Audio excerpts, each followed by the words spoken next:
Guys, magluluto po tayo ng napa cabbage ngayon. So ayan, i-slice ko lang siya ng 4 na piraso and then ila-line up ko lang dyan sa may baking pan and then bubudburan ko siya ng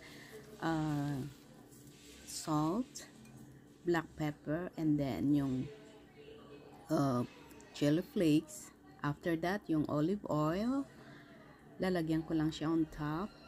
And then, pagkatapos nyan, lalagay ko din yung chopped garlic.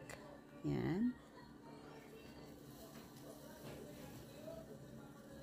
And also, lalagyan natin siya ng celery na chop para may pang-aroma tayo dyan sa ating napa cabbage. Napakasarap po nito guys. Naluto ko na siya and dinakain ko na rin. So, ayan, medyo i-spread nyo lang yung oil para malagyan lahat yung vegetables natin. And then, let's just cover with the foil.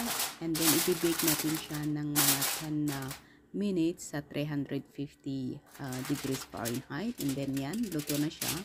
Masarap siya talaga guys. And then, nag-bake na rin ako ng sausage. Saka yung fish na yan.